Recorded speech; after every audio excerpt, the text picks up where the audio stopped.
Good afternoon, everyone. Welcome to the post-break session. We have two lectures for this session. The first lecture, the topic is surgical versus non-surgical periodontal therapy. The speaker for this lecture is Dr. Spurti Annu Veluti, Professor and Head, Department of Periodontics and Implantology, Kelly Institute of Dental Sciences, Bangalore.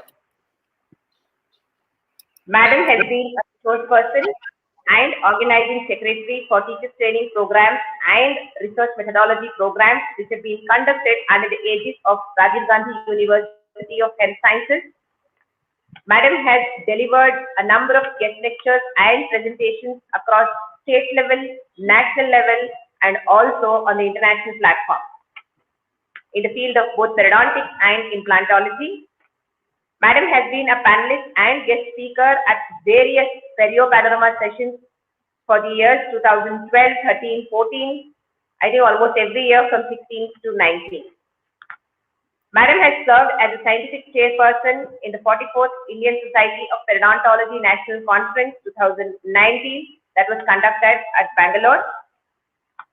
She has a significant number of national and international publications. Madam has authored chapters in international and national textbooks and publications. I deem it an honor to introduce Dr. Spurti to the audience. Dr. Spurti, I welcome you. Please take over. Thank you so much, my dear friend Fauzia Madam. It was nice to catch up with you. So I think without much ado, since we are ahead of time, let's keep up the time and I'll start off with my today's presentation.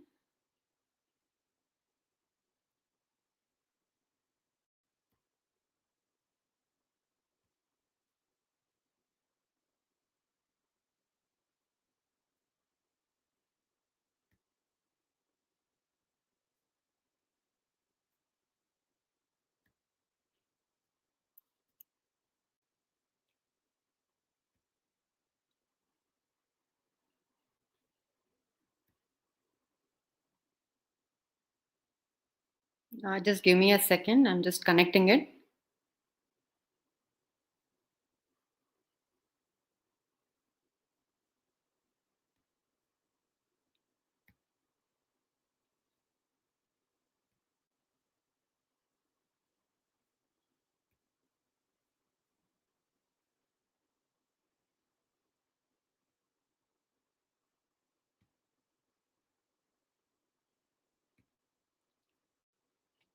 Is the screen visible?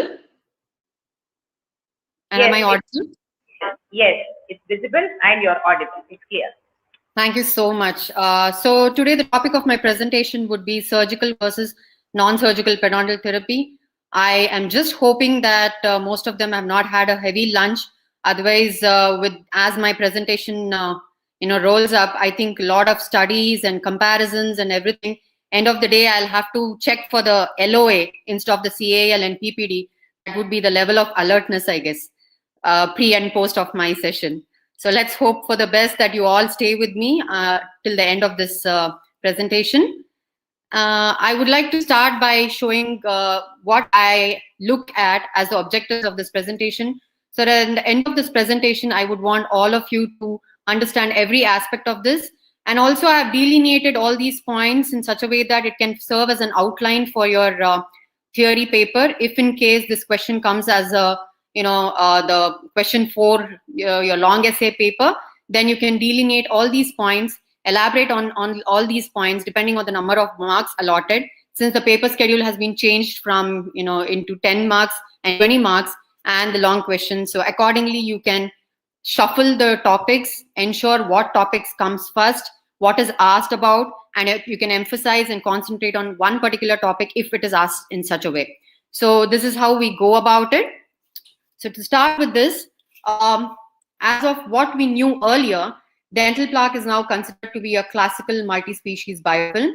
As said by Donlan and Costerton, 2002, it's a microbially derived sessile community characterized by cells that are irreversibly attached to a substratum or interface or to even to each other.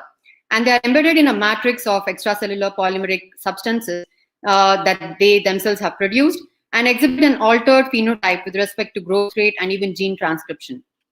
So listening to all this, I feel the most important thing is dealing with the etiology and the diseases because they are more complex as of today, as of our understanding.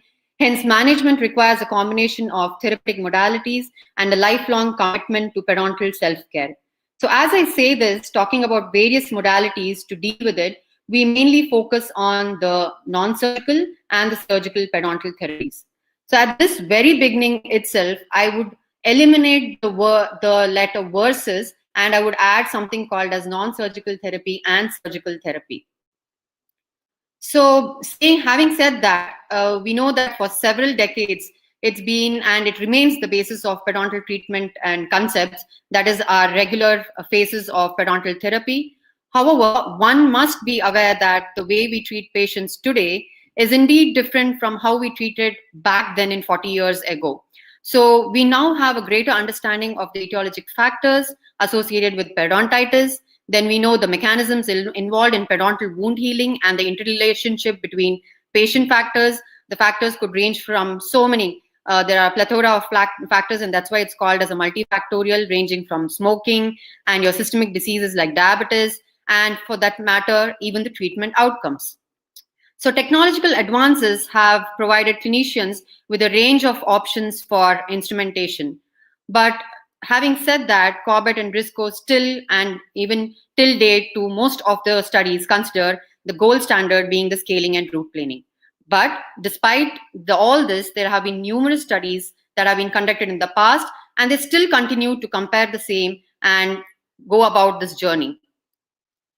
So before beginning with the various the plethora of options which we can go through, it's very empirical and important for me to touch upon the landmark studies and what was the purpose behind all these studies which they conducted back then, and how they have put in a lot of perspective and insight into our understanding of the treatment modalities for dealing periodontal disease.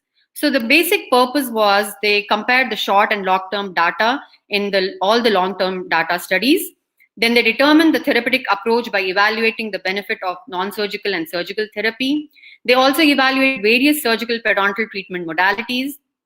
And it was done with the intention of determining the adequate supportive maintenance protocol, exploring the expected and even the unexpected response following all these periodontal therapies. It explored both the short-term as well as the long-term effects on the specified clinical parameters. And last but not the least, it looked into, something happened with the slideshow.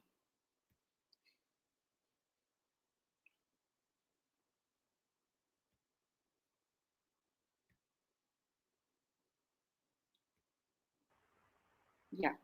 So it looked into the evaluation of the inflammatory indices based on different modalities of treatment and maintenance. So by saying all these, I would like to go on to the first study, that's the Minnesota study. Am I audible? Yeah, you're audible, but the slideshow, I think screen share is to be done. Okay.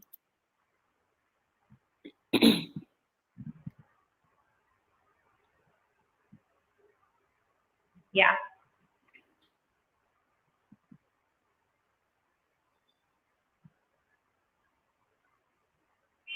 Is it visible?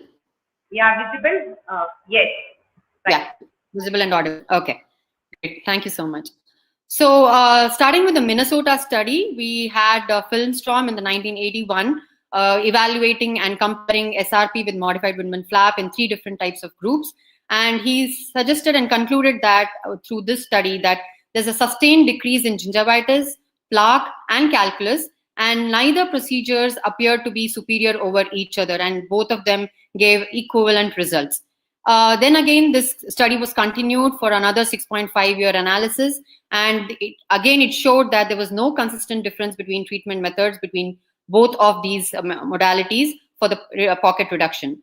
And as we have already come to an understanding as of today, back then it was then suggested that the attachment level was maintained by both procedures if it is mild to moderate pockets with your scaling and root planing, and if it is deeper pockets, it gave a better attachment with your surgical procedures. And 7 mm or deeper pockets showed that there's a sustained gain in attachment.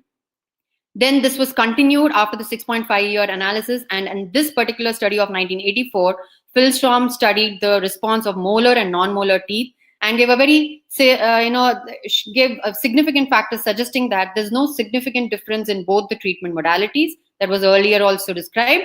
And also an important aspect which he touched upon was molar tooth morphology probably allowed it to accumulate more amount of plaque, and thus the pocket reduction was harder to achieve in the molar regions than compared to the anterior regions. So, and going on to the Michigan study, Hill et al. Compared all the 4 modalities, that is your pocket elimination, modified Widman flap, subgingival curettage, and scaling and root planing. And he concluded saying that none of the surgical modalities had any better effect than the scaling and root planing, either in combination or in alone, and also in maintenance of periodontal support, which then he did not consider it directly related to the reduction in pocket probing depth. Ramford et al. In 1982 conducted an 8-year-old long longitudinal study where he performed occlusal adjustment. Surgical therapy was followed on with oral prophylaxis every 3 months in 3 different categories of patients in almost 78 patients. And the conclusions were the magnitude of pocket reduction and changes in CAL was positively related to the original pocket depth which they had recorded. And they also saw that the long-term gain was significant only after curettage and modified Widman flap in especially moderate to deep pockets. So as I unveil all the studies, you will come to know that this point has been clarified over and over again. So after 1 year, there was no indication that poor oral hygiene led to a greater loss of attachment than better oral hygiene. So this is something which stood out in this study. Morrison et al. Again analyzed the effects of gingivitis scores on probing depth and attachment loss in a similar set of patients, and he showed that severity of gingivitis did not affect the maintenance of pocket depth reduction or clinical attachment levels.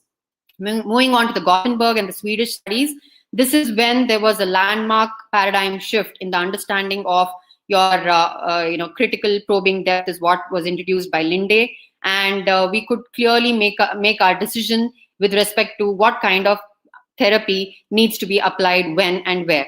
So Linde in a 2-year split mouth study compared the SRP with modified Widman flap and showed that in advanced periodontal diseases, both of them were equally effective, whether they were used alone or in combination. And he also suggested and gave the factors and even the numbers for the critical probing depth. So we got the values back then in 1982. And in a 5-year results of a continuation of all these previous studies, he also showed that patients' self-performed plaque control had a decisive influence on the long-term effect of treatment. Then Isidore in the RS Denmark study did a comparison of your modified Widman flap to scaling and root planing and reverse bevel flap. So he suggested that the surgical treatment give more reduction in PPD. Well, CAL with all the 3 modalities, but except for this SRP, resulted in slightly more gain of attachment than compared to the 2 surgical procedures. So as I go on to explain about all the surgical and non-surgical procedures, you can come to know that most of the studies have concluded the same. And going ahead in the 1 year, the results of the previous study, which was followed up for another year, the emphasis was on the bone regeneration in the angular bony defects. And the conclusion given was that the modified Widman surgery resulted in significant coronal regrowth of bone in angular bony defects. So this was again continued for a 5-year, and in the continuation of the previous studies, it was seen that there was no correlation that was found between oral hygiene and recurrence of periodontitis, thereby suggesting subgingival scaling at frequent recalls is an important factor in halting the progression of disease, and it's very imperative. Then in the Tuscan and Michigan Houston studies, what stood out in these studies was all this while it was all about the university conducting the studies. So this was one set of studies wherein most of these studies were tried to be performed in the clinical setup, that is a private practice setup, and it aimed to confirm and collaborate and even corroborate and even clarify whether the results got by the studies done in the universities were the same or more or less. So at this point of time, Becker et al. Compared scaling and root planing with modified Widman flap and even osseous surgery. And he showed that SRP or your modified Widman surgery or osseous surgery were equally effective in treatment of moderate to advanced periodontitis. And if you are looking at advanced pocket, the result is more effective with pocket reduction. And if you're looking at shallower pocket, if it is treated surgically, there was loss of attachment. So as and when you're looking at most of the studies by and large give you the similar kind of conclusions. Then in a 5-year study, which was again the continuation of the previous study, they checked for the attachment level and gingival recession. And it was demonstrated and concluded that all techniques behave similarly regarding your clinical attachment levels and gingival recession. In the Nebraska studies, Kaldahal, a 2-year split mouth study comparing the scaling and root planing, modified Widman surgery, and osseous surgery. And as I have shown in an ascending order, the PPD was reduced maximum with the osseous surgery. The CAL was the largest gain of CAL was seen in your coronal scaling, and the gingival recession was seen maximum with osseous surgery and the least with the coronal scaling, which is obvious by now we have realized that.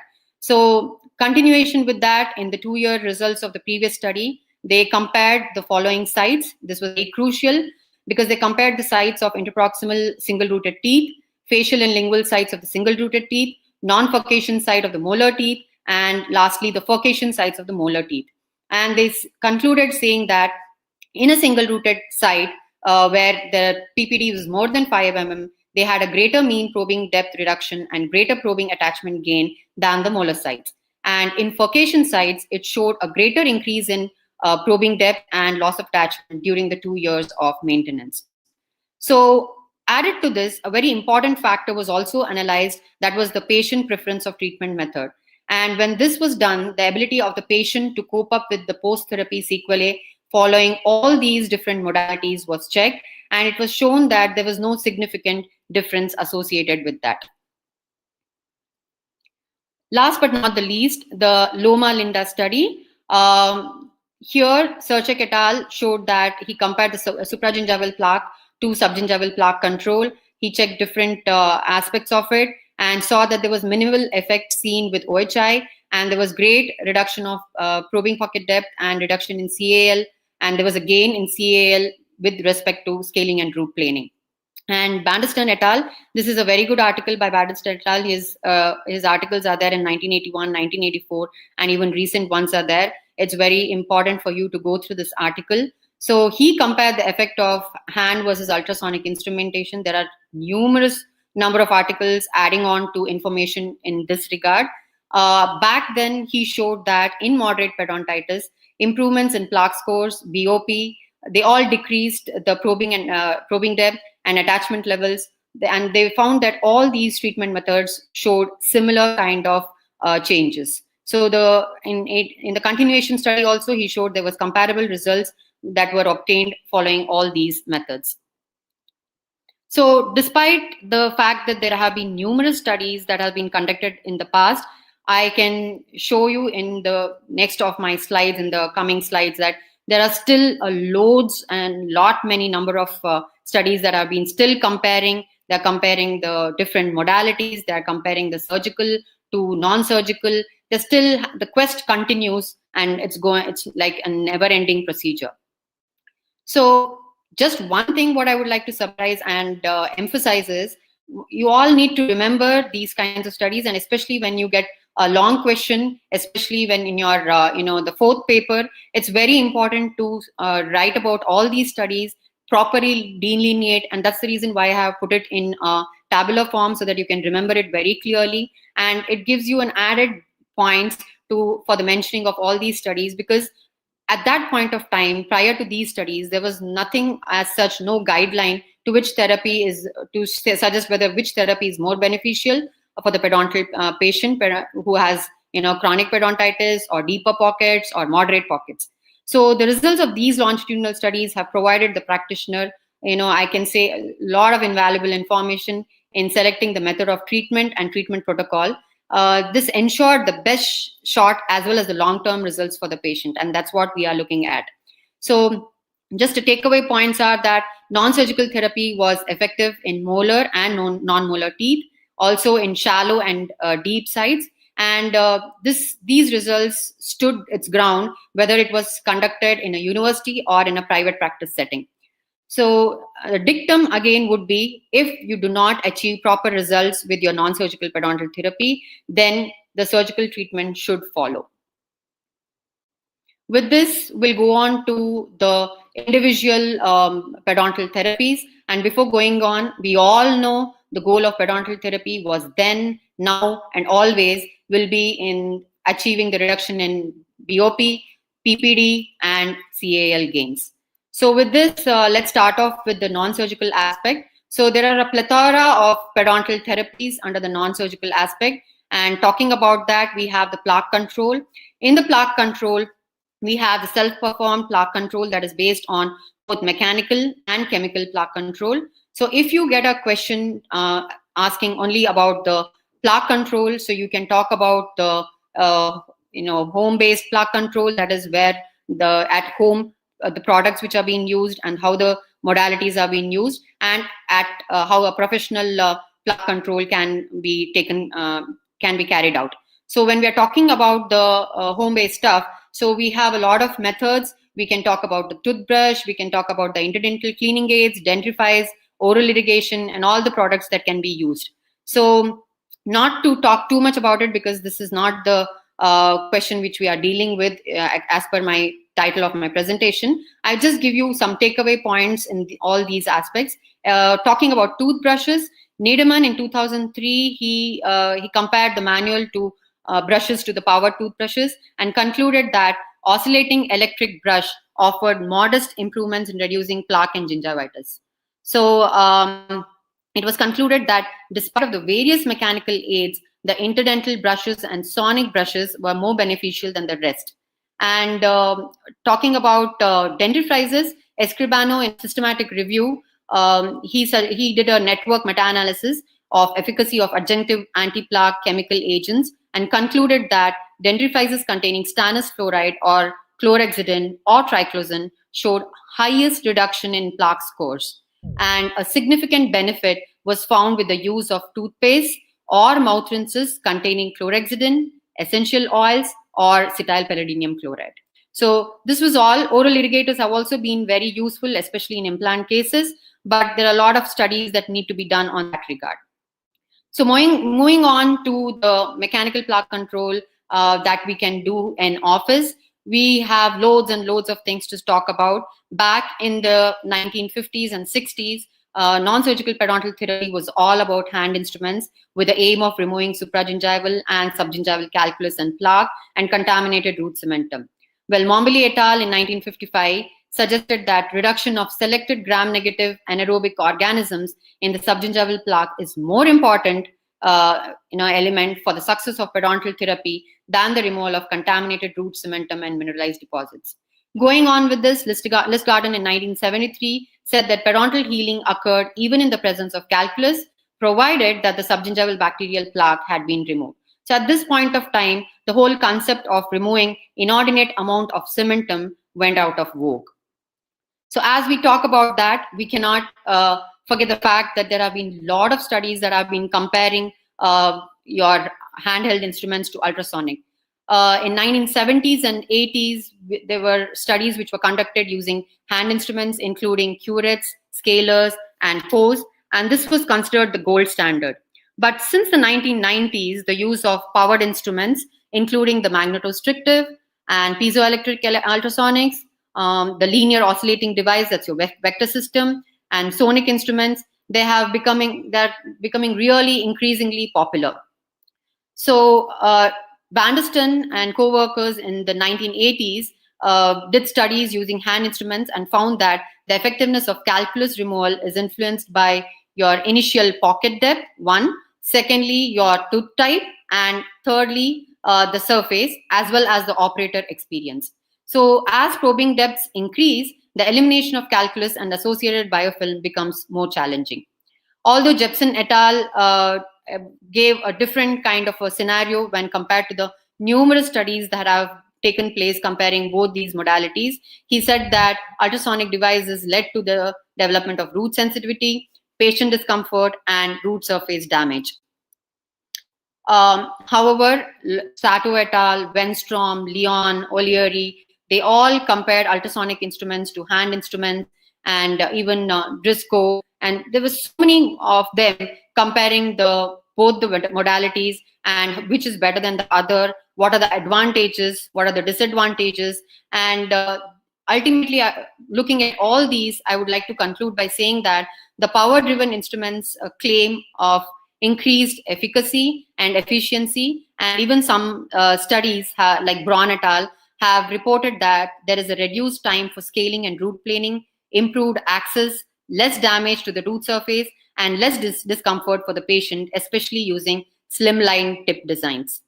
Okay, so talking about this, we cannot leave away the air abrasive system. Back then, the traditional method was to use a slurry of water, sodium bicarbonate, and pressurized air, which has recently changed into the modification where we use effectively the amino acid glycine powder system. And they have shown that this is a very effective way of removing the biofilm. From there on, we have moved on to the vector system. It was developed and introduced by Durr in 1999, wherein the water-based medium containing polishing particles like the polished fluid of hydroxyl apatite of various sizes depending on the therapeutic indication is being used. And one feature what is standing out in vector system is that the oscillation of the tips is in a parallel fashion. Guenish et al. And many others have given a systematic review wherein they have compared the vector system in comparison to your the classical methods, and seen that they show a clinical and microbiological outcome that could be comparable and to some extent even better than the conventional or the handheld instruments. Well, the lot has to need to be done in this direction. Even Slots also suggested the same thing, that the vector system can be used as a gentle root debridement device for supportive periodontal therapy. Although not much is still substantiated with the number of articles, still numerous articles are required towards this direction. Adding on to this, there was also the addition of antiseptic agents to coolants or irrigants. This Walmsley et al. Showed that there was no additional clinical benefit by doing so. So, by talking about all these different evidences about mechanical debridement, that's your scaling and root planing, and even looking at the European workshop on periodontology, Rupert M. et al. Came up with a consensus, and I can currently state that the root debridement with sonic or ultrasonic devices and finishing with curettes is what we could follow as of today. The use of power-driven instrumentation provides similar clinical as well as microbiological outcomes when compared to your hand instrumentation. And also I would like to add on that currently there's no evidence from clinical studies to support or even to refute the contention that slimmer tips or newer designs of power-driven instruments improve clinical outcomes relative to your traditional inserts. However, at this point, I would like to add an article by Ranjita Krishnan with a systematic review where they have suggested that the edge retention properties with the newer instruments have gained popularity. So these instruments are have a very good prospect in future. Pocket irrigation with antiseptics. So when talking about antiseptics, we know that in today's unprecedented era of COVID, lot of research has taken place, and though it's used for surface disinfection, a lot of studies are going about around the tenet of povidone iodine, chlorhexidine, peroxides, which is better than the other, iodine is better, and in relation to your pre-operative rinses. So a lot of studies are going about these antiseptics, and looking at all these studies, one thing that can be concluded that additional reduction of gingivitis was attributed to all this different ways of supragingival irrigation. Greenstill also in 2000 suggested that supragingival irrigation enhanced the effects of toothbrushing and reduced gingival inflammation in patients who did not perform good oral hygiene. So the additional reduction in gingival inflammation ranged somewhere around your 6.5 to 54%, and 54% is pretty good an amount, a percentage. Other than that, there were a lot of studies that compared the subgingival irrigation and irrigation with different products like povidone iodine, chlorhexidine, and according to the Graziani et al., this is, friends, I would suggest that you go through this article of Graziani. He has done an amazing job with this article. So according to him, the conclusion is that povidone iodine sodium hypochlorite offers distinctive advantages, promising antiseptics. They are all the way through. And along with chlorhexidine, chlorhexidine also offers good results. But the problem is, we all know how it has its own advantages and disadvantages. So looking at that, we can say for a long term, we are looking at povidone iodine, sodium hypochlorite, which is also available as a chlorine breach, readily available as a chlorine breach, and the chlorhexidine. Sanz et al. In the European workshop said that use of antiseptic irrigation as an adjunct to powered instrumentation has not shown any advantage despite the short-term outcomes. So most of the studies, whatever results they have given, were all short-term. So we have to keep this in mind. Then we have the full mouth disinfection in comparison to your full mouth SRP, SAN, the disinfection, and our classical type, that is our staged or the quadrant scaling and root planing. So we have lots of protocols that have come up. Quirinin et al. Was the one who introduced it, and this was the protocol which was followed by Quirinin. I won't go into the details of it because of the time restraint. It's impossible to cover everything in depth. So I'm just giving the gist of it and trying to show how you can compare all these modalities and come to a consensus, insert a lot of value into your write-up by adding all these kinds of different studies that have been done till date. So in full mouth disinfection, other than Quirinin, we have Bolan, Mongardini, and Disorte, who all gave different protocols. I would suggest you to go into all these different protocols, know about it, because that can be a Viva question in your forthcoming exams. Then again, compared to full mouth disinfection, we went on to the full mouth SRP in 2004. It was given by Apatsidou and Kinane. And all these different modalities were compared. Quirinin et al. Although suggested that one-stage full mouth disinfection demonstrated significant clinical and microbiological advantages over your standard SRP. However, Eberhard et al. And Lang et al., Farman, all these people in their systematic reviews comparing numerous number of studies have suggested that all the three treatment protocols and approaches are almost the same. They do not show anything more beneficial than the other, and they all can be recommended for your non-surgical periodontal therapy. So with this, I would like to conclude about when looking at all these authors of Lang, Eberhard, and Fang, that as such, there's no very clear evidence, and we need more studies towards understanding which would be a better operative protocol when compared to the rest of the others. Yes, talking about systemic antibiotics, we all know it can modulate the host's immune response to bacteria, reduce host destructive immunological response to bacterial pathogens, and thereby reduce the bone loss.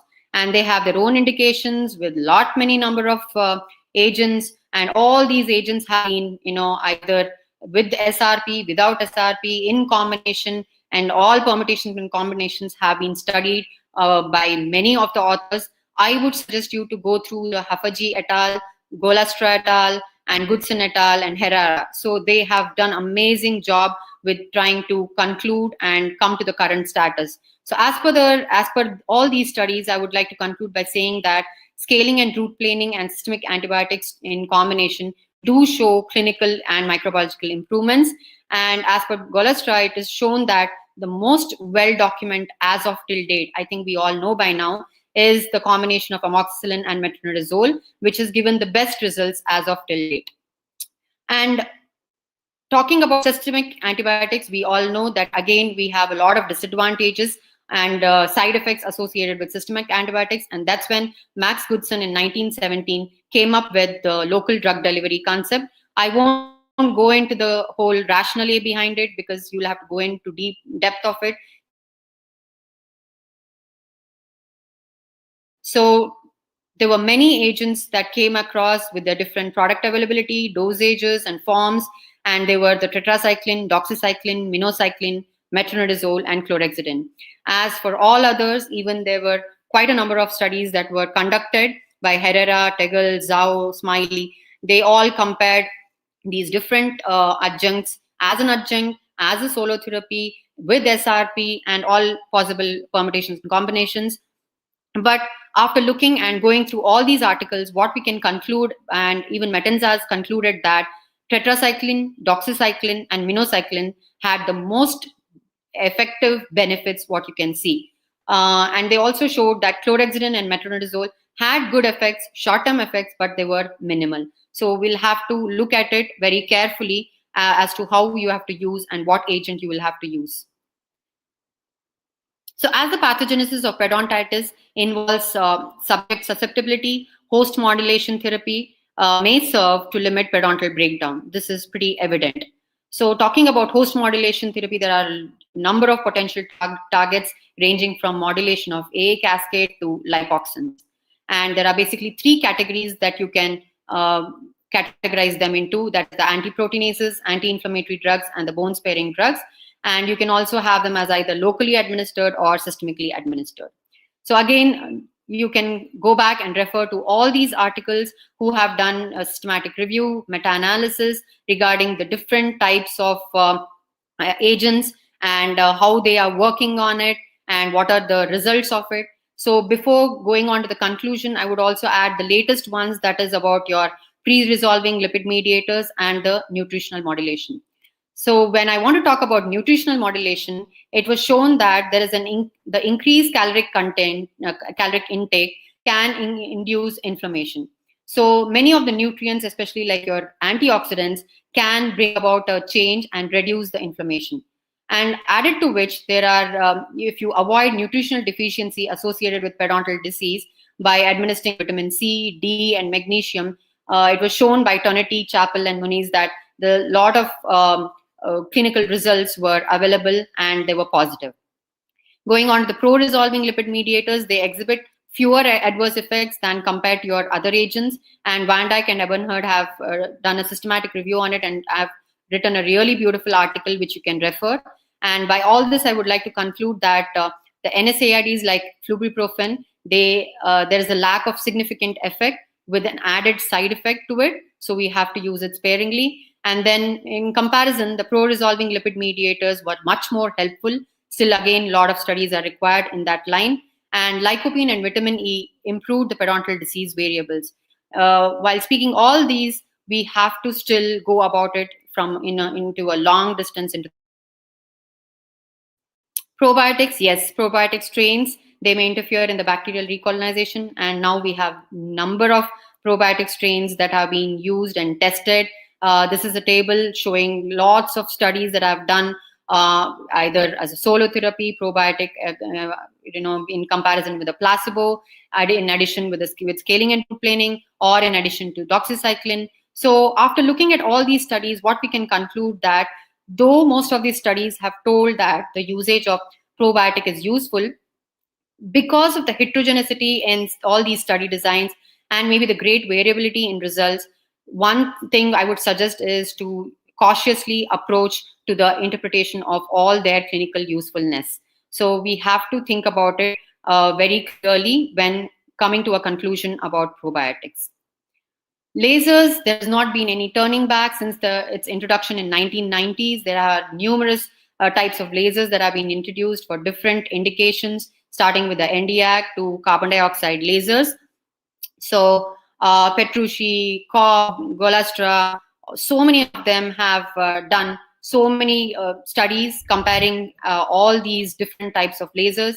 I have tried to, to maximum extent, put as many number of reference articles for you, so that if you get a question, at least with an individual topic also, you will have a whole set of references for that particular topic. Because as such, I'll be going on to tell you what are the different types of questions that have arrived, and whatever I have seen, it's never been a complete non-surgical versus surgical therapy. So if it comes in bits and parcels and small pieces, I think most of the information which I've put up, and I've tried maximum to put it up on my slideshow so that it can be circulated to you and you can utilize it at every point wherever required.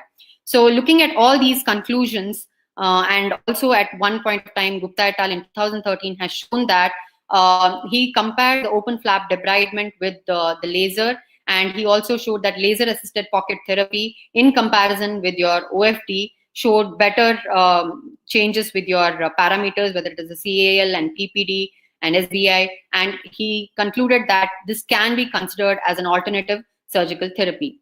But despite all that, what conclusive remarks I would like to put in here is Erbium-YAG or it would be diode laser or Nd:YAG in comparison to SRP showed no statistical significant improvement. So there was no added benefit both as a monotherapy or as an adjunct. And although Nd:YAG showed added benefits as adjuncts, all these benefits and the results what was seen was all short term. So we have to dwell cautiously on all the results that have been given by most of the researchers. Photodynamic therapy basically uses the photodesensitizer dye, and the common photodesensitizers are the porphyrins and chlorins. And again, in this field also, Goodson et al., Golustra. Yeah, I would like to suggest at this point of time, please go through all the articles of Golustra because he's done an amazing job with all his articles. We got a lot of information when I went through all these articles. So it's very important for you to go through these articles. So they suggested that there was no evidence of effectiveness for the use of antimicrobial PDT as an alternative to scaling and root planing. Yes, Habenshay has given promising, albeit preliminary results, and the evidence shows that there are short-term benefits of PDT as an adjunct in the treatment of periodontitis. But again, many of the other authors say that there is weak evidence towards this. Going on to the low-level laser therapy, Samir et al. Showed that LLLT as an adjunct to SRP is more effective than SRP alone in the treatment of aggressive periodontitis. But again, this also remains debatable because there's no much of or enough evidence to confirmatory suggest the same. Ozone therapy again showed a lot of amazing, promising potential results in your laboratory studies, and Ebenser, Huth, and so many of them did a lot of comparisons of these studies, and Huth et al. Showed that aqueous form of ozone as a potential antiseptic agent showed less cytotoxicity than gaseous ozone and other established antimicrobials.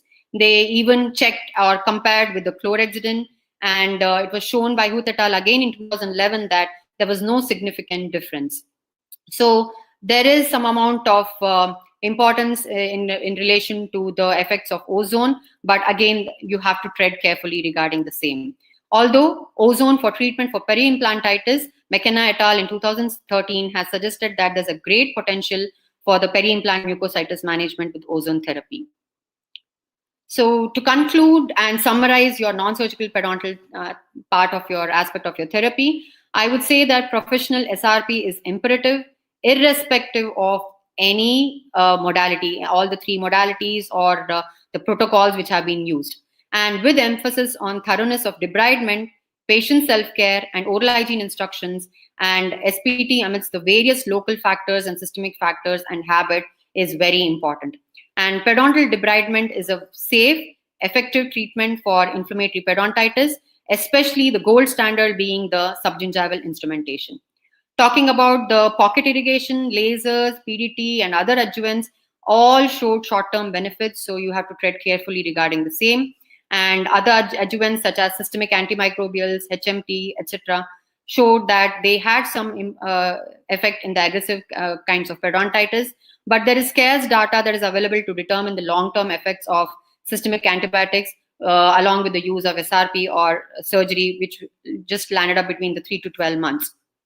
So the treatment of choice for early to moderate chronic inflammatory periodontal disease was validated by decades of sound scientific evidence, and it is thoroughly shown that it is the periodontal debridement as described by Suvan et al. So it was shown, now I think it's pretty much clear that when it is mild to moderate pockets, it's more of NSPT, and it is moderate to deeper pockets, it's more of surgical periodontal therapy, which we are looking at. So surgical periodontal therapy, we all know the aims of surgical therapy. It's mainly to gain accessibility for professional scaling and root planing, and to establish a gingival morphology conducive to efficient plaque control, also to treat periodontitis and arrest disease progression, and given a chance to get back all the lost tissues, and that's the enigma, that's the regeneration. Curettage, I don't need to talk much about it because it's already been disregarded, and AAP statement has already deleted the code from the 4th edition of current dental terminology. Back then, it was more about elimination of diseased tissue, and not much was thought about into pocket reduction or pocket elimination that we could achieve with your NAP, or for that matter, the recently introduced LENAP. Yukna et al., Nevines, Harris. So all these people did a lot of studies in this field of LENAP. But ultimately, we would like to say that there are no proper studies to figure out and even substantiation of LENAP, because there is no clarity into the detection of diseased and healthy tissues while you're utilizing the same. Gingivectomy, again, not much of studies have compared gingivectomy as such, because most of them have looked into the flaps aspect of it. And when we are talking of flaps, well, we have 100 years history of original Widman flap to the cupula preservation flap. At this point of time, I would take a small pause and say that, do you really think, as the topic of my presentation suggests, that is it a quest between non-surgical versus surgical periodontal therapy? Don't we know which way to go, how to go, what to do, when to do what? I think it's very much clear, especially when the decision-making trees have been given by Hall, and even the decision-making tree given by Philip Owen in the minimally invasive surgical periodontal therapy, and most important, the landmark aspect that was introduced, that is the critical probing depth by Linde in 1982, which clearly helps us in decision-making. And it suggests that critical probing depth represents a baseline probing depth value, above which the outcome of a therapy will result in attachment gain, and below which the outcome of a therapy will result in a clinical attachment loss. So it's absolutely clear, crystal clear, where we need to go and what we need to do at what point of time. And with the parameters that was introduced by Linde, Hayes Mayfield, and Nevins, it's very clearly evident that if the PPD is within 2.9 to 4.2 mm as suggested by Linde, it is SRP. Above 4.2 mm, it's modified Widman flap surgery. Another parameter added by Hayes Mayfield in 2013 was the 5.4 mm. So now the current consensus is that NSPT, if it is between 2.9 to 5.4 mm, surgical SPT if it is above 5.4 mm.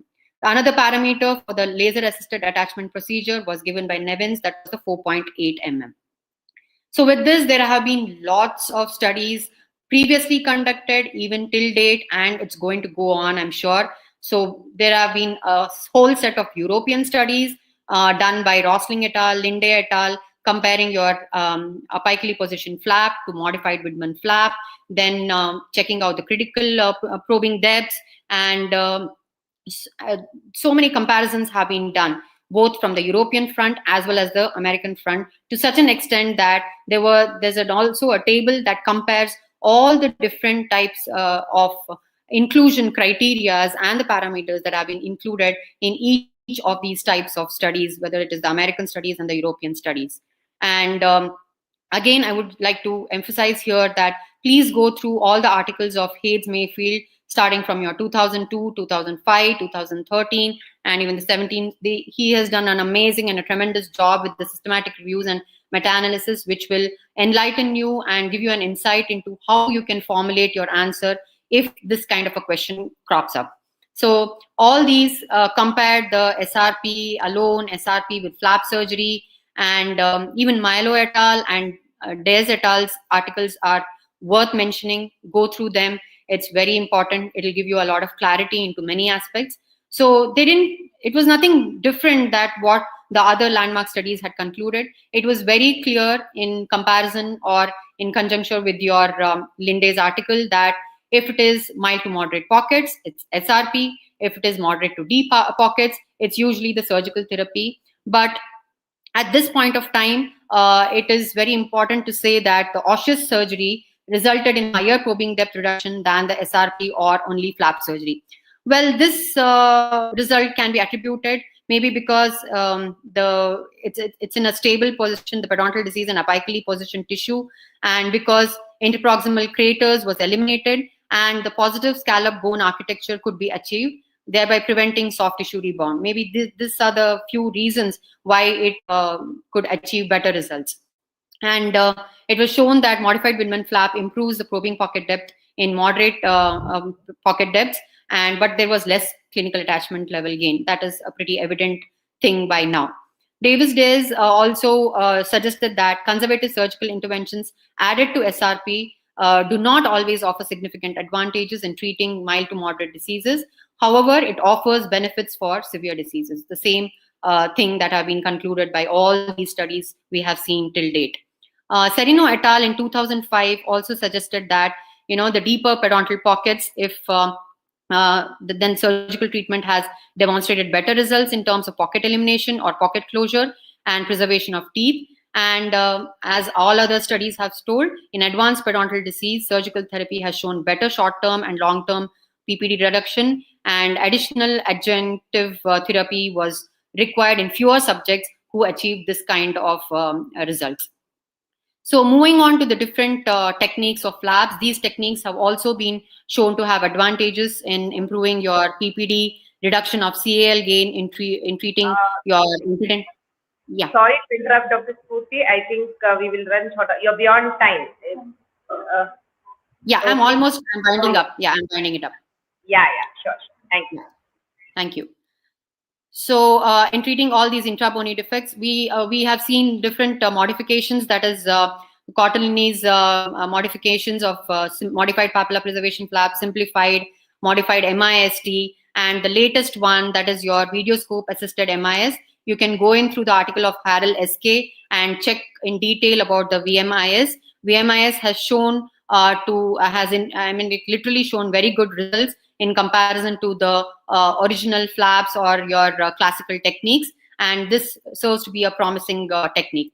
And it's very important for me to conclude at this point of time that the MIS technique showed the maximum attachment gain and the maximum reduction in pocket probing depth in comparison to the papilla preservation flap, and likewise the papilla preservation flap faring less better than the MIS, but fared much better than the OFD or your modified Widman flap. Talking about the different types of defects, the suprabony defects, the infrabony defects, I'll not go very much in detail into it because Dr. Ravi Kiran is going to touch upon all these aspects. So when we are speaking about all these things, papilla preservation flaps may further enhance the outcome of suprabony defects, and regenerative surgery may yield better results than open debridement, but an absence of all these cellular sources for wound healing may yield a highly unpredictable outcome.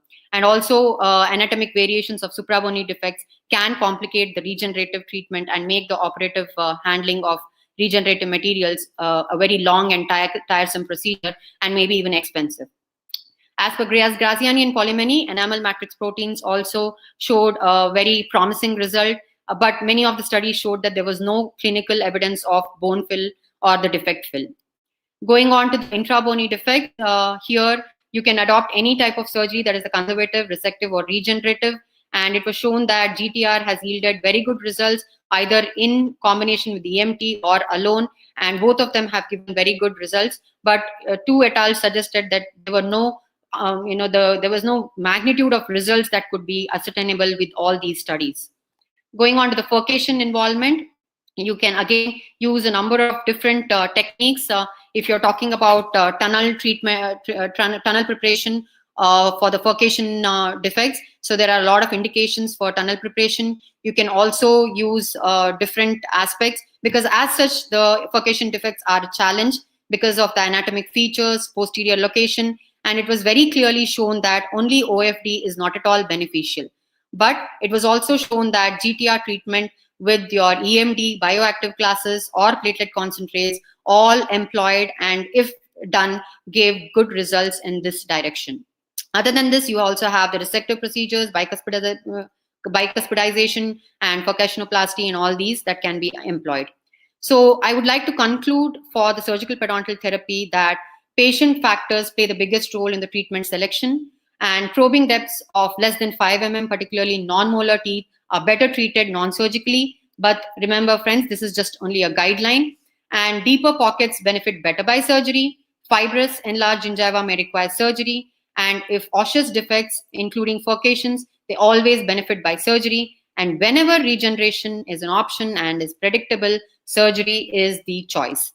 So by talking about all surgical and non-surgical periodontal therapy, I would just summarize certain points and conclude that both scaling and root planing and conservative periodontal surgery are effective treatments for cases of chronic periodontitis. Despite the recent technological advancements, enhanced instrumentation, and new techniques, the success of both scaling and root planing and periodontal surgery continues to depend on plaque control, the quality of root debridement, and important and imperative is a strict maintenance regimen. So if the choice of therapy is made solely on the basis of outcome measures of PPD reduction and gain in CAL, then the decision is relatively very straightforward for a given pocket. And if PPD reduction is the main aim, surgical therapy will be the treatment of choice for moderate to deep pockets, and for mild to moderate pockets, it's SRP. So if the objective is to increase the CAL, non-surgical therapy is of greater benefit for shallow pockets, which I've already shown, and open debridement flap for the deeper pockets. So when I'm telling you all these consensus and conclusions, you know that when you get a case, you cannot just say that I'm going to get a mild to moderate pocket patient, or I'll just get a moderate to deep. So there's going to be a combination of all these kinds. So it is very imperative for us to see from the patient perspective and from the outcome perspective and the function perspective as to what best results we can give. So in addition, the predictability of treatment outcome at sites with furcation involvement or angular defects is again unclear.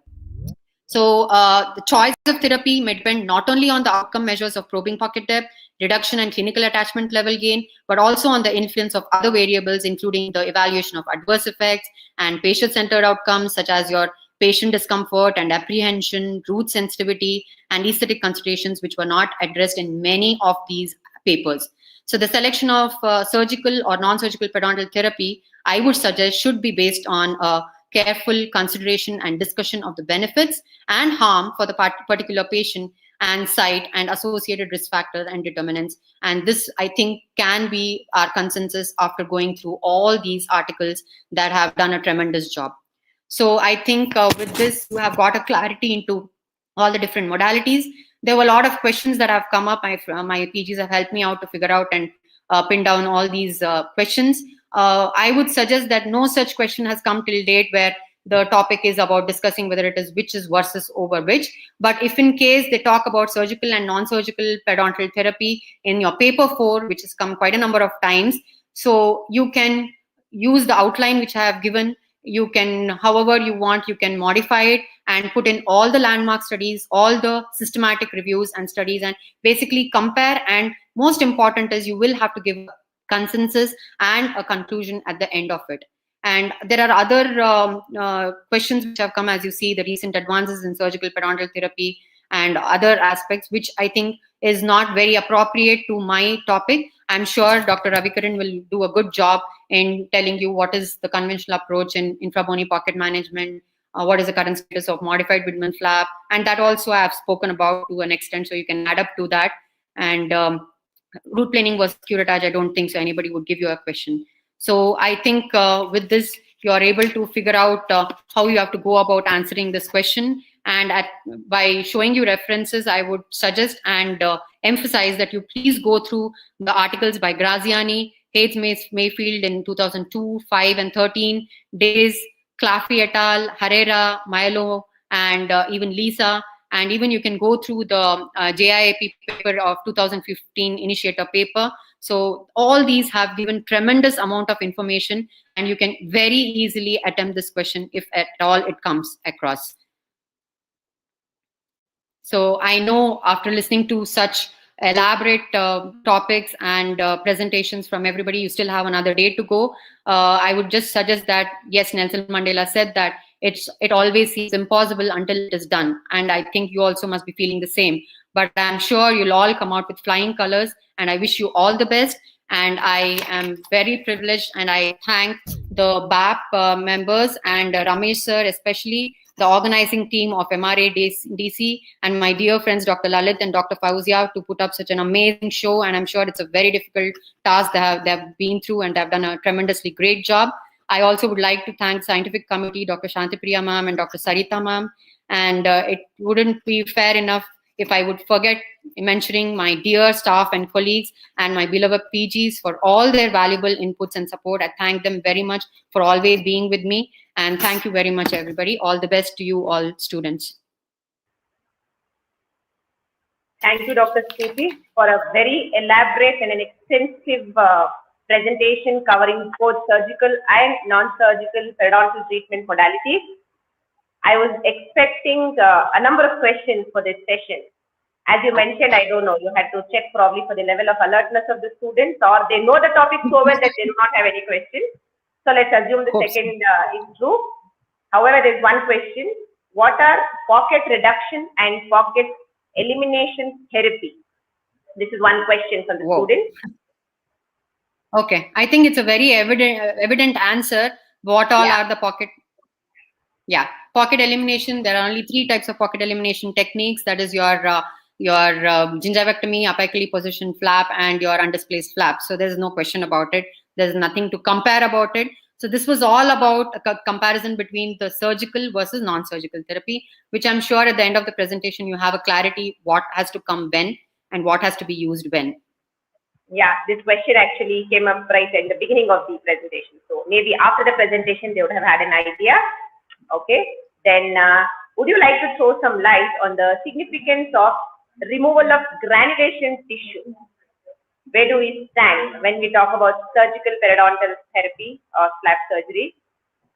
I think the position paper by AAP has given a clarity into the removal of granulation tissue, and that's why we do not have something called as the curettage anymore into position.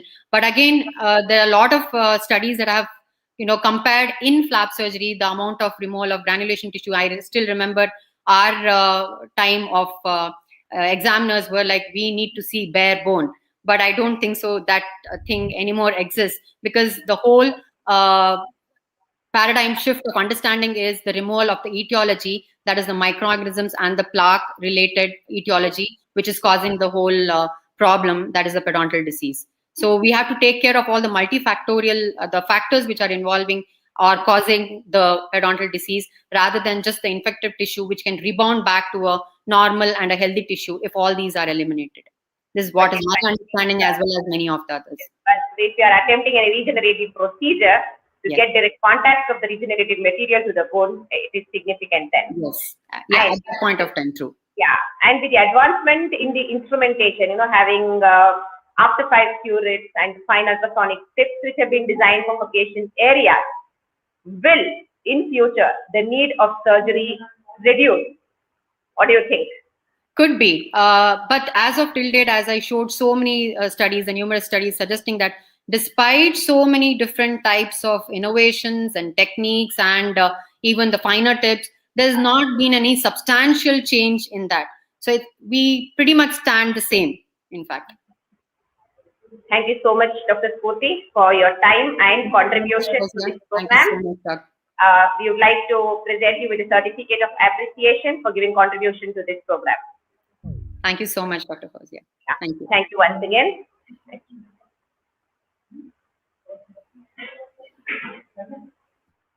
The next speaker for the afternoon session today is Dr. Shagupta. She's almost a fresh pass out. I think just a couple of years she has passed out. She will be here to share her experiences during the examination. This is not a presentation. She's just going to share her experiences with you all. Dr. Shagupta did her BDS from KLE University, Belgaum, and has passed out in the year 2015. She completed her MDS from Krishna Devaraya College of Dental Sciences, Bangalore in the year 2019. She is a consulting periodontist currently at Patna. She has some scientific publications. Welcome, Dr. Shagupta. Thank you so much, Dr. Fauzia ma'am, for those words of introduction, and also being so approachable and coordinating the program for the last 2 days so well.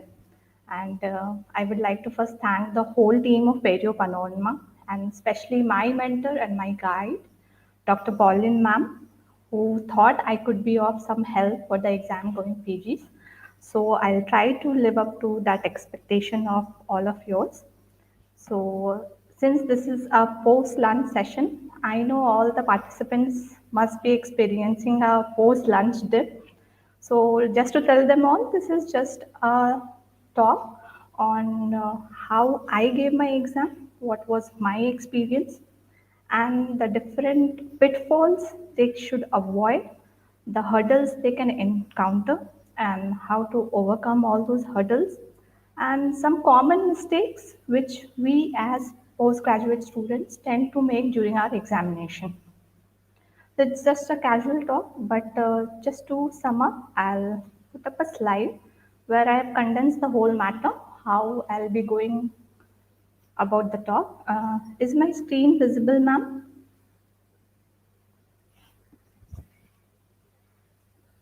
Hello? Yes, yes, it is visible. It is visible, ma'am? Okay. So I shall divide my talk into two topics. That is, what goes wrong or what are the pitfalls when we write the theory exam and how to avoid them. And the second part would be about the practical purpose. So to tell the students about the theory part, I know this batch has already written paper 1. So they already have an in-hand experience of writing the theory paper. But last time, since they have written a 10 marker paper, so this time for paper 2, paper 3 and paper 4, it's going to be a different scene for them. So in general, to tell them how to go about the theory is the most important aspect is time management. Now for paper 2 and paper 3, you all will have long question as well as short question. So for long question, you need to give the first 1 hour and 30 minutes for both the long question. Don't run short of time. Don't keep on writing. And don't be excited when you get the long question, which was your seminar topic. Then you think you have a lot to write, but believe me, the time goes very fast. You should give only 45 minutes to both of your long question, and the remaining 1 hour and 30 minutes goes for your short question. So roughly 5 short questions. So you get around 15 to 20 minutes to write your short question. Okay, the most common mistake which we tend to make is not looking at the time and going about writing, and you tend to skip some question which can cause you badly. So please manage the time well and keep a check. Anyways, the auditorium where you will be writing will have a big clock. So just keep an eye over the clock and manage the time very well. Now, some tips how can you manage the time is the way of presenting your answer in the theory paper. Okay, so you need to put a lot of information, but at the same time, present it in a way that it appears very condensed. So the best way would be to draw flow charts. Okay, now what is flow charts is when you write some steps, you just put it in a box form. You don't have to write the whole sentence. You make it in a flowchart form. So it's very easy for the examiner to interpret and need not read also. So these flowcharts are very handy. Please draw more of flowcharts. Okay. Next point will be to highlight the main points. Now, what do you mean by highlighting the main points? Is when you quote some landmark authors, some landmark study, just put a underline, or you can change the font. You can make it italics if you are writing cursive. If you write straight, you can make it cursive. So just highlight the main points that attracts the examiner, and they come to know that the student has quoted this landmark article or any recent consensus and all. So highlight these points. Next would be have a very legible handwriting for your answer sheet. Now this is little difficult, I understand, to ask you all to be legible at this point of time when you are probably writing the last examination of your life. So at least try to be neat, because nowadays the checking is all electronic. So if you have a paper which is not nicely presented, not legible, you tend to lose your marks. And it happens for me also. My co-PGs, they were not having a little better handwriting. So our staff only used to tell them to make their handwriting better, because it's little difficult to decipher when the paper is not presented neatly. So try to be neat, increase the spacing and all. So it's easier for the examiner to check, and that fetches you more marks. Now, very easy marks fetching thing for your theory paper is to quote a lot of authors and the latest reference. PG examination is all about this part of the side where you have done all your research work. This is how a PG answer is different from your UG examination. Okay, so please quote a lot of authors and highlight those points so that it is seen. Next would be a common confusion which the PGs have is, shall we write the content or shall we not write the content? So the thing is, if the question is self-structured and it has subdivision already, you can skip writing the content for the long question. Like if the question says it's a write about the mandibular nerve, the different division of mandibular nerve, and the clinical aspect. So the question is already self-structured. So you need not think about the content much. But when the question is write about the GCF, so you have a lot to write. In such cases, please start the question by writing the content. So the examiner knows what all you're going to cover. And in those content only, you can just put some author's name and all, so that especially the landmark articles, if you are quoting, highlight them. So the examiner gets a feeling that the student has written the answer well and what is expected is there in the answer sheet. Okay, so this is all for in general for all the paper. Now talking specially about the papers, since you all have written paper 1, for paper 2 and paper 3 and 4.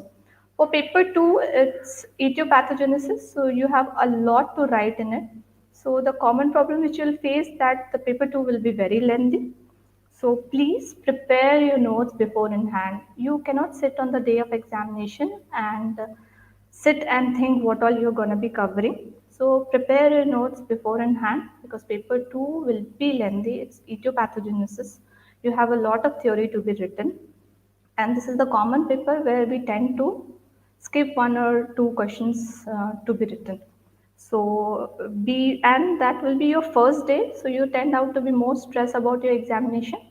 And next day you are in a better situation. You know how to tackle things. So just be calm on day first and write your paper 2 well. It's gonna be lengthy. Expect a lengthy paper, but give it your best. Now, paper 3 is clinical periodontology and oral implantology. Perio part, I'm very sure all the PGs will be able to write very well because we have been doing all those things and studying all those things during our 3 years of post-graduation. But the thing which we know a little less is implants. So for paper 3, what you should more focus is the implant part. And as such, it's difficult to gather information also. Okay, so you need to refer a lot of book like Mish and a lot of perio articles. So generally we tend to skip this implant part while studying for paper 3. So please prepare your notes for implantology also. There are questions which are often asked and sometimes even you get long questions from implant also. So pay equal attention to implant part of it. Okay. Now paper 4, you have 2 long questions for your paper 4. So what you need to do is what we do for paper 4, generally we used to get an option, but for you all there are 2 questions for 50 marks each. So the thing would be for paper 4 you will have matter to write, but the thing is the starting and the ending should be equal, meaning you should not have a very good start and at the end because you're running short of time you have just winded up everything. You should pay equal weightage to how you started the question, how you have structured it, and how you are ending it. So paper 4, it's not about just filling the paper and making it look like you have written a lot, but putting the right content of it, presenting it well. And please look after the time again. 2 things, only 2 questions to be written. But sometime, again, I'm telling, if it's your seminar topic, you tend to write a lot because we know about the topic, and the other, since we don't know, we tend to write a little less. So the content should be equal, and don't worry about the number of pages which you are write, rather not the quantity but the quality of matter which you are putting in your paper 4. So this is for your theory, and again the same confusion, what all to study, what all to skip. So the best thing would be to look after the last 10-year question bank Surely, I know this is online this time, so we have students from other university also. Even everybody can do the same thing. Last 10-year question revision is a must. You should look after those papers. That will cover 80 to 85% of your theory part, because somehow the questions are repeated every year. And the common belief which we have, that the questions which have come last year will not come this year. That is not the thing happened with us. Maxillary nerve had come last time. We thought this is the time, this time for mandibular nerve. Skipped reading maxillary nerve, and mandibular nerve came. So questions are repeated. You can expect the same question again. So don't leave any question. Last 10-year question banks is a must for you all to write a theory paper very well. That will actually cover most of it. Okay. And for your Perio 2000, at least 5 year you should be knowing, and the current consensus. And especially since for the last 2 years we have this newer classification, so you all should be very thorough about it. So this covers the theory aspect. Now coming to the practical part, to tell you about the practical part, the most important is the major case history. Now for your major case history, the most important thing is a proper case selection, okay? Never keep the standby cases or the cases which were rejected thinking that it's okay, I'll just get that case on the day of examination and the staff has to say yes. That will not happen. You might get rejected. The patient might get rejected. So please keep proper cases which were approved by your staff, and the standby cases should be called. Overall, count the number of PGs and have a better coordination, and keep proper cases which are suitable for your surgery. Don't rely on the cases which were rejected thinking on the day of examination the staff will say yes. No, you can be caught badly, and you will just cause a little stress for yourself. So have those cases called which were approved. Now the next important thing is to know your case thoroughly. Of course, you have been treating the patient from beforehand. So also on the day of examination, whatever you have written and whatever the patient is telling should be correlating. It shouldn't be different. So know your patient very well. Give faith to the patient that things will go correctly. Okay. Then only the patient will sit with for your examination for so long, because it's gonna take time. So just be kind to the patient, know your case very well. Any doubts, clear it beforehand and prepare it very well. Okay. Now maintain the records very well. Now you might ask that this is very obvious that everything will be prepared beforehand preparation, but sometimes what happens, we tend to keep the things for the last day, some IOPAs or some cast or anything. Please don't do that. You never know. Please keep everything ready. Again, to share our experience that happened with us, seniors examination. Monday was the examination. Saturday we thought we'll take the X-rays. On Friday night, because of the sad demise of one of our chairperson, happened to be a holiday on Saturday. So IOPs were left to be taken. So Monday morning, on the day of examination, when the patient is coming, we are rushing the patient to the oral medicine department to take the radiographs.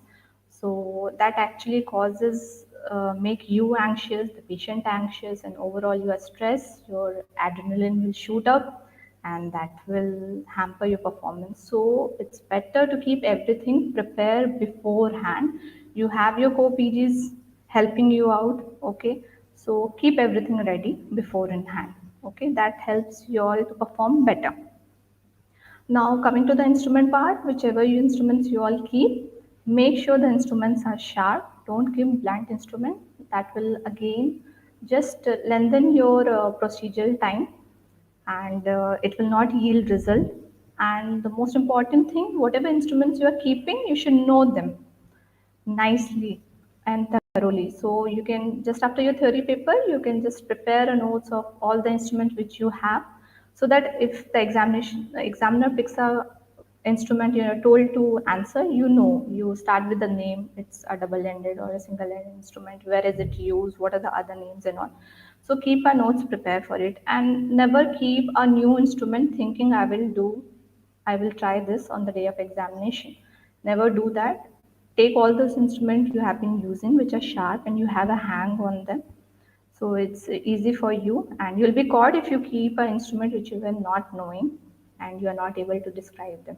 Okay, so no unknown instruments to be kept on the day of examination. And keeping good instrument also shortens the surgery time, and as such also you should try to shorten the surgery time. Don't go for flap surgery with a procedure which you have not tried. Conventional flap you have been doing, you are confident, go ahead with that. Even if the examiner tries to confuse you with some other technique, whatever you are confident, you should go ahead with that. Or if you are confident with the technique which is being asked to be done, then you can please go ahead with that. Most important aspect is whenever you do a case is the pain control of the patient, because you are anxious, you are stressed out, and if you increase the procedural time, the patient also gets a little tired, and if there is pain, then you will have little pain after that. So pain control is a must. Make sure your patient is very comfortable. That in turns makes you comfortable for your answer, because that chair side viva will take a lot of time. So it's better you have a good pain control of the patient. Okay, and you should know all the equipments of the department, whatever is there in the department, and whatever material you're going to be using. Like if you are using any bone graft, you should know the composition of the bone graft thoroughly, or the LA syringe which you are using. These are some common questions, and sometimes we tend to leave it thinking that we know all those. But LA composition, and when do you use the different LA, whatever you are using, what is the brand name and what is the composition. And especially when it comes to periopack, you should be knowing the material part of it, everything in and about it. And also whatever your department has, the laser which your department has, or RBG machine, or whichever newer equipment, centrifugation machine you all are having in your department, you should know that. So once you are done with the chest and viva and everything, you have to give prescription. So this is a common place where we all are confused. So you should be very clear about the indication of whatever medicine you are prescribing, why you are prescribing, and you should be able to quote, you should have a reference handy to justify why did you give that antibiotic to the patient. You have various articles which tell antibiotics are to be given or not to be given. So just justify your answer, whatever you are telling. Okay, and be confident when you are giving answer. And since the new classification has come up, so you should be able to give the diagnosis according to the new classification, what staging, what grading you have given, apart from the older classification which we use. And again, this is the common point where we are caught that this is aggressive or this is chronic. So all you need to do is to justify why you are telling that. Justification is the most important thing, even if it is wrong. But whatever you are telling, whatever criteria you selected, and why did you give that name, telling that is important. Okay. So this sums up about the major case. Now, again, you have the minor cases. So minor cases, as the name says, minor. So the case history should be very brief. Don't give a lot of time writing behind the case history, which we tend to do. A very brief case history and sum it up nicely.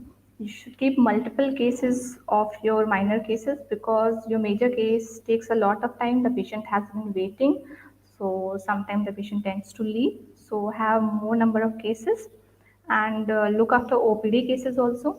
And the common thing which we think is abscess, operculum, splinting, depigmentation, only these are minor cases. Just to tell you all, not just all these, even patients with systemic diseases are cases which can be used as minor cases. You can have a discussion, like generally when we get a case, if it's an uncontrolled diabetic patient, we tend to send them back telling that diabetes control is not there. You can ask such patients to come on the day of examination for your minor case. And patients with other systemic complication, even these are the cases which are considered as minor case, and you can have a discussion on it if your patients have not turned out. And try avoid keeping cases where the patient is in pain, like acute abscess cases, or operculum where the patient is having severe pain. Even if you are tempted to keep such patient, don't keep such patient, because they are in pain. You will record. So For such patient, treatment should be given immediately. It's better to relieve them of the pain. So minor cases, select them wisely and distribute. You can distribute because it will be swapped among all the PGs which are there in the department. Okay, and again for the minor case history, for the discussion part, you need to know the classification of all the minor cases. And especially there are various classification for all these, but no two or three author classification which are commonly used for gingival enlargement or for abscesses.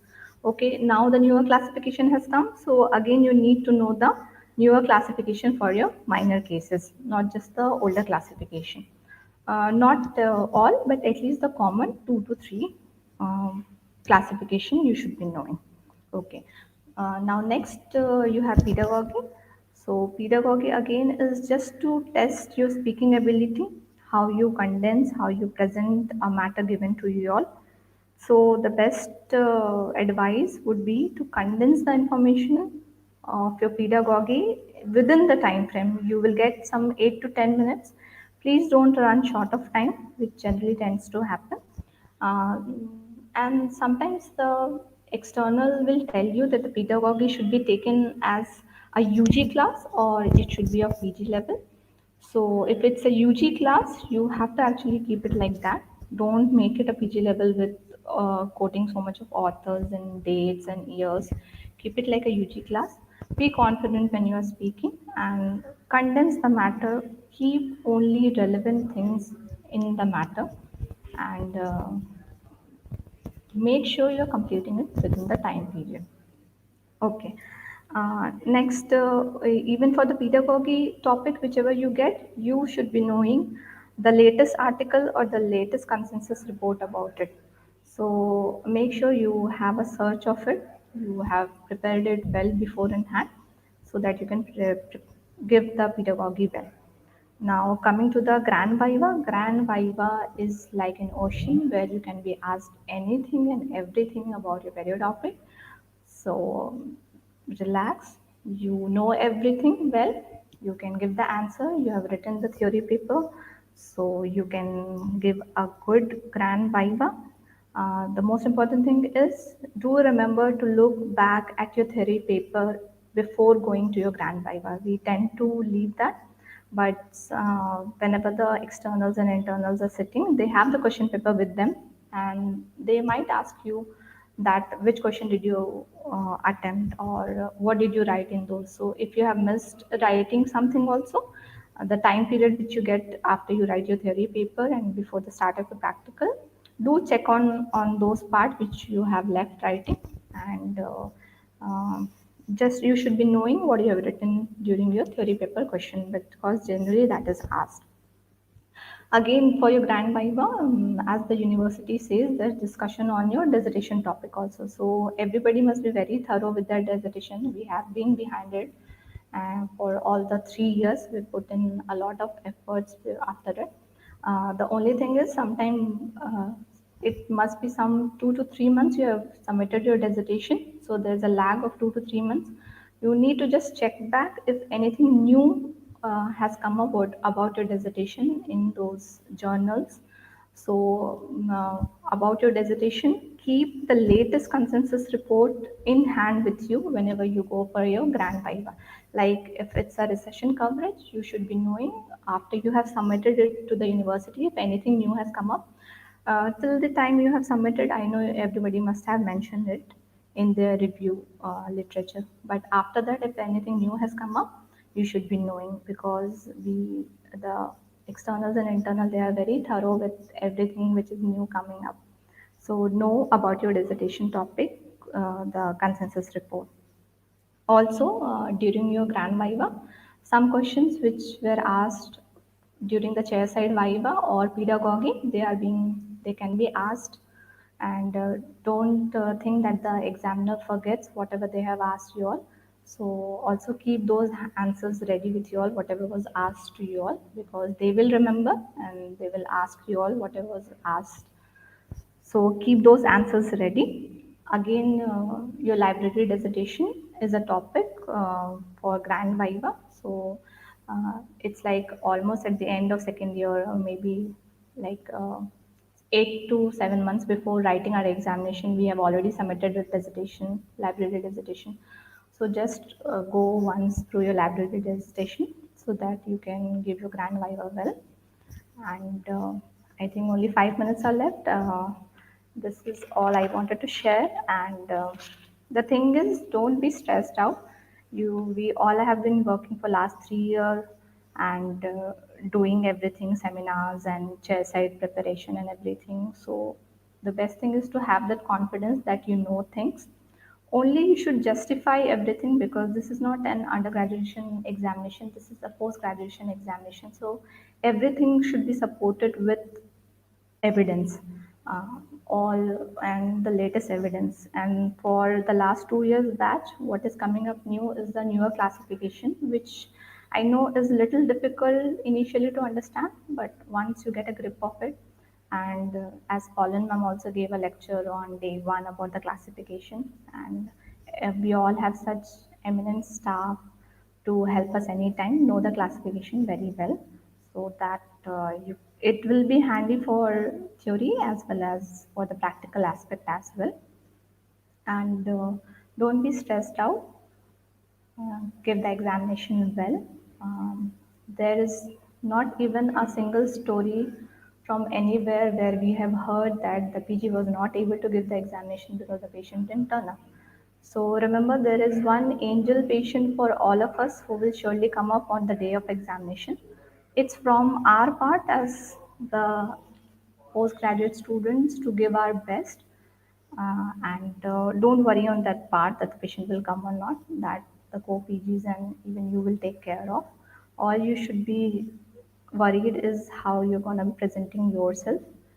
And remember, hurdles will come, you will have pitfalls, you will make mistakes, but you can also learn from, you have been seeing previous examination how it has happened. So just don't repeat those mistakes again. And just to say that if hurdle comes your way, it means that you are on the path of success. So this is almost like the finishing line, and everybody has worked hard. So we all will sail through on the other side very well. So just I want to wish everybody best of luck and lots of luck, and be confident. Give the paper nicely. Everybody will come up with flying colors.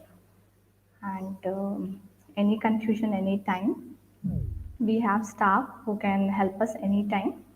So anytime we can go to the department and ask our staff who can help us with the examination part. Don't be stressed out.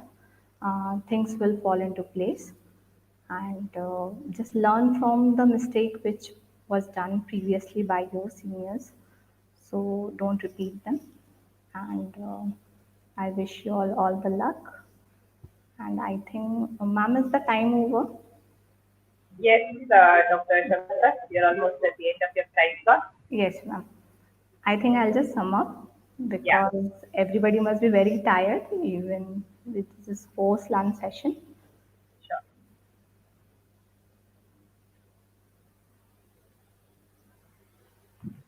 Thank you, Dr. Shagupta, for your time and for agreeing to share your experiences during the examination. I hope all the students would have definitely taken some take-home points Hope so. from your lecture. I hope it helped them. Thank you so much. Thank you. Please accept a certificate of appreciation from the Bangalore Academy of Odontology. Thank you so much, ma'am. It was actually my pleasure to be called on such a platform where we have such eminent speakers and teachers of my teachers. So it was really an honor for me to come and share my experience, and I hope I lived up to that expectation. And any students, if they have any doubt, they can ask me. Feel free. Thank you. Thank you, Dr. Sadasha Gupta. With this, we come to an end of today's program. We will start tomorrow's session at 9 a.m. as we started today. Thank you, one and all.